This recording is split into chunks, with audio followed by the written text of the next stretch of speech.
Alright, chapter 7 of Starcrossed. We left off with Helen sleeping in Lucas's bed with, I don't know if I mentioned it, but Cassandra was in the room sleeping as well. So, let's begin, shall we? I totally called it. I said Cassandra was gonna be fucking pissed when she woke up and realized Helen was in bed with Lucas.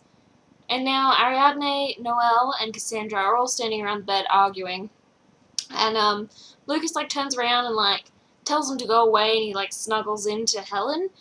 And, Helen, she nudges him, and she looks up at Noelle, Ariadne, and a furious Cassandra. Called it. Predictable. Oh, Helen's making excuses. She says, "I came to see how he was, and then I couldn't get back to my bed," she tried to explain, absolutely mortified. Yeah, okay, Helen. Damn! Lucas! Helen gasps involuntarily as one of Lucas's hands ran up the length of her thigh and latched onto the sloping dip from her hip to her waist. Lucas, your family's all standing in the room. You know this, right? There are other people in the room. It's not just you and her. Oh, Cassandra spun on her heel and stomped out of the room. Pissed. I knew it. Cassandra's 14 though. What, is she in love with Lucas or some shit? She's his cousin, I think. Or maybe she's his sister. I think she might be his sister. Maybe. I don't know, their family tree is weirdly confusing. What? Everyone's just being a voyeur now. They're all just standing around looking at Helen. Jason and Hector come in and they do just stare at it. They've never seen a half-naked girl before. Oh, they're staring because they think Lucas and her hooked up. Okay. Because now they're laughing. I'd laugh too. The romance has begun. I was expecting this. We were all expecting this. We knew it was going to come at some point. Because she automatically went straight to him at the breakfast table and sat down, her hopes of a quiet escape ruined by what felt like a knee-jerk reaction. It was almost as if she needed to be near him. Really, Helen. Helen, you are making it really hard to like you. I'm liking Lucas more than I'm liking Helen at this point. At least Lucas makes jokes and stuff. This bitch just I don't even know what she does. She's boring. She does nothing. Everyone's laughing at the kitchen table, and I'm not really sure why. Somebody made a joke, and now about Ariadne, I'm pretty sure. And everyone's laughing, and she doesn't get it, and neither do I. Ariadne, I'm right in the boat with you, okay? I have no idea what's going on. So rightly so, Helen's a bit embarrassed about being found in Lucas's bed, sort of half naked and cuddling up to him and stuff. So she really just wants to go home. But Lucas is saying that she can't. She's got to eat breakfast first. Most important meal of the day, Helen. You got to fucking eat your breakfast. And now she's blushing. So what sort of protagonist would we have if she didn't constantly blush? Damn, Helen really can put some food away. Maybe this is why Lucas was being crushed underneath her. When Helen finally looked up after a solid hour of determined chewing. That's an hour of food the whole time because she didn't stop eating. She wasn't talking or chatting or anything in between that. She was just eating for an hour. That's... Damn. What? Okay, so... Lucas, for some reason, just broke out in a sweat and he was all upset about something, I don't know. And Jason comes over and he says, "I got him, Helen." And then Lucas says, "Just to the stairs, okay?" And then Helen's thinking she's the bond between them so strong they didn't seem to need words to communicate. Except, they just did use words to communicate, Helen. You know what words are, right? You know they did just speak to each other. Verbally. But, what? Helen! Damn, Helen is really need to, pick up she needs to pick her game up here because I am liking her less and less every page. So we find out that Helen has some questions, which is nice to know because I thought Helen was just accepting everything, straight away, she seemed to not even care, but now she's informed us that she does have questions, and the head of the table, Castor Sugar, maybe Castor, which is the dad, apparently is going to answer them, which would be nice if he would do that for us. Oh damn, Cassandra's in the study where Helen and Castor have gone to talk. Some shit's about to go down. Ooh. Helen is exercising her Greek knowledge now, or her Greek mythology knowledge, at least. So she says, like the Trojan War, Homer and all that. A queen named Helen. Is that Helen of Troy? I don't really know much about Greek mythology, to be honest. I'm not 100% on my Greek mythology, so I don't know. But I'm assuming that's Helen of Troy, just because I'm pretty sure Helen is a pretty famous Greek person. So she's a queen named Helen, left her husband, and ran off with a Trojan prince named Paris. Paris. Nice. Really, Helen, really? She says her husband came after her with 1,000 ships full of Greek soldiers, and there was a long war. Something about a wooden horse, and that's about it. The most famous part of the Trojan War would have to be the Trojan horse, right? That's literally gotta be the most famous part. I don't even know a queen named Helen was involved with the Trojan War. I know everything about that wooden horse. Helen knows about the queen, but doesn't know about the horse. But Helen, how can you not know about that? That's like, oh my god, I can't even handle Helen right now. She says, I never read the actual book. You didn't need to read the book to know about the horse. There's like an actual saying about it. You never look a gift horse in the mouth. Helen, get it together.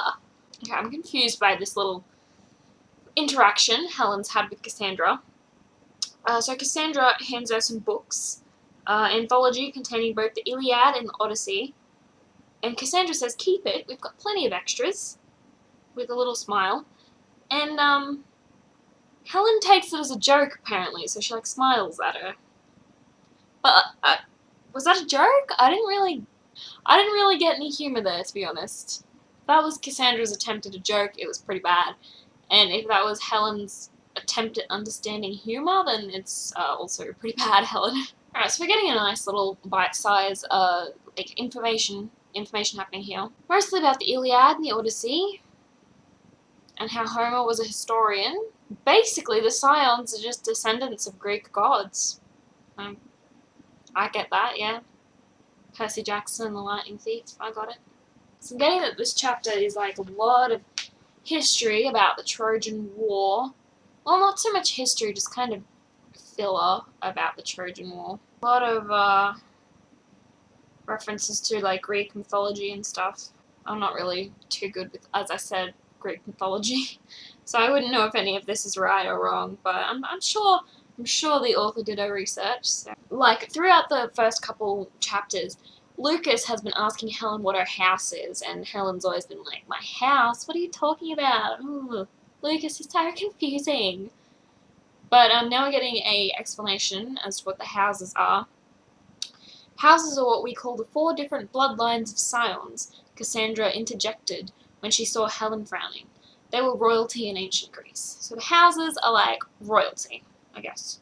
And from the houses, there's stemmed all the Scions, I guess. Okay, Helen is officially retarded. They're talking all this Greek mythology. They're talking Scions and immortals and gods. And Helen's only question is, so are you saying we're Greek? Helen! Oh my god, Helen has like become my least favourite character. I like Cassandra more than I like Helen, honestly. Oh, so we know why the Furies have been following Helen now. The Furies compel members of opposing houses to kill each other to pay a blood debt we owe our ancestors. So from the Trojan War, there's a bunch of people that died, so now there's a bunch of blood debts that the Furies want to be repaid, I suppose. So we're not going to know what Helen's house is until we know who her mum is. But her mum's said her name was Beth Smith, which is apparently not her real name, according to Castor and Cassandra. So they don't know what house Helen's from. Probably from the really crazy, awesome one, because Helen's obviously such an amazing protagonist. She's got to have some superpowers. Helen's crying now for some reason. She seems to always just start crying. So she's crying because she thinks that they're implying that her mother's dead, but nothing in this conversation has led me to believe that. Suddenly Helen's just crying because she thinks that, I don't even know, Helen, she's still crying, like, down the page. What are you crying about, girl? She's sobbing now. Like, damn, she's standing in the corner going, What for? What is wrong? I'm confused. So Helen and Lucas are on the beach now, just holding hands, talking about how her mum might be alive. I know where in this book did they imply she was dead, though. Don't know where that came from, but apparently that's why Helen's crying. Oh, Helen's never held a boy's hand before, and it should have made her shy, but it didn't. Felt like the most natural thing in the world for her to touch him. Oh, Helen. Young love. Again, with the infant thing, the baby, like before she was comparing herself to a fussy baby, and now it's like, she thinks she likes the heels because people carry you around and feed you non-stop. It's like being an infant. Oh, because that's what everyone wants to do. Be an infant again. Oh, she's blushing again. I swear, if this becomes like a recurring theme, Lucas says something and she starts blushing, I'm gonna get real tired real quick. Ooh, I knew this drama was gonna happen. They held hands as they walked back. Helen noticed Cassandra looking down at them from one of the second-story balconies. She didn't look happy. Side story. Angry Cassandra. I called it. Apparently Noelle is just there to be a chef, because that's all she does. Cook and clean. Literally all they have been doing is sitting down and eating. That has been like the last bunch of this book, is them sitting at a table and pigging out.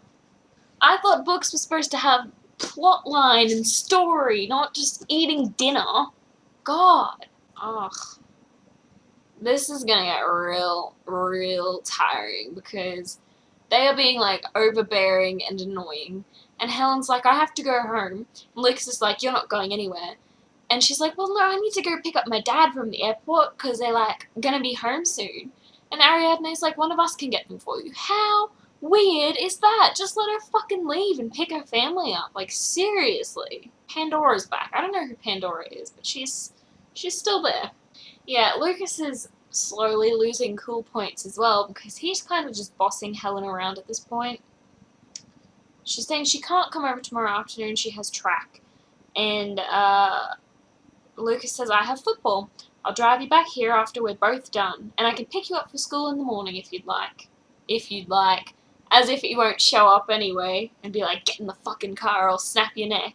She says, I can't come over tomorrow, Lucas. I have to work, you know, like I have a life. And Lucas says, Tuesday then. Lucas, shut your mouth. She will come over when she wants to come over. Damn. And then Lucas says, Tuesday then. And Helen gives the worst excuse I've ever heard. She says, I can't. I have to cook dinner for my dad. Oh my gosh. Helen. That's gonna be my excuse from now on whenever I don't want to do something, like, oh, you want to come out tonight? No, I have to cook dinner for my dad, sorry. Oh, and Lucas says he can come too.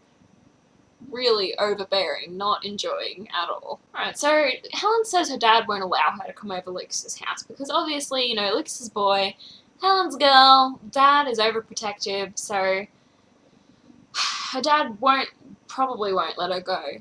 And so Lucas is just sitting there, and Helen says she can feel his mood getting worse and worse because she said she can't come over. Like, that is weird behavior. That is when relationships start to go weird. And she's not even in a relationship with this dude. She's known him for, like, a night.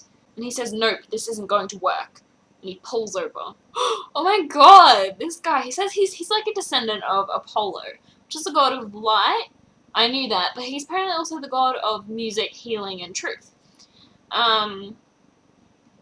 And Lucas is a scion who can feel lies, and so he knows when someone's lying, so he says he can't stand it when people lie to him, and he says, so you can't lie to me, Helen, ever.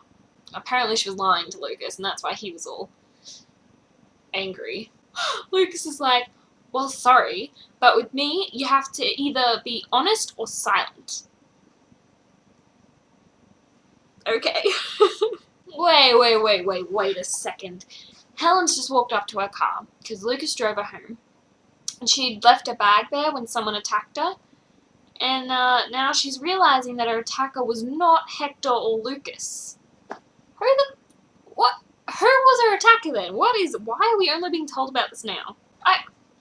There is a whole paragraph here. A whole paragraph on what had happened. after the fight. You think maybe we could have been told about that, like, after the fight, not, like, 2 days after it happened? Oh, but no. Helen had completely forgotten about the attack. Really, Helen. Completely forgotten about it. Okay, so there are 2 different women after Helen. Lucas is now telling her this. For some reason, he's left it till now, but now we know. Okay, what is going on? Her dad is home now. Jerry's back. Oh, Jerry's back! My favourite character! Hell yeah! I'm excited for some Jerry. Okay, Lucas just, like, crushed Helen's phone to give her a reason for not picking her dad up, because her dad came back early. He, like, crushed it, and it was a new phone. And, like, Helen doesn't care. Like, at all.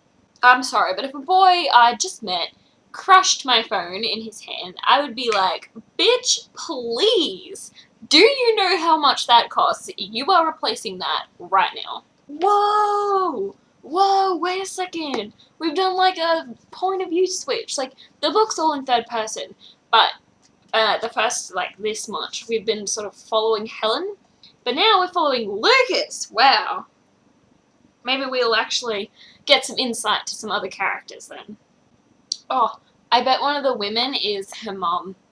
I bet. Because they're both scions, apparently, so I bet her mum is looking for her for some reason. I don't know why.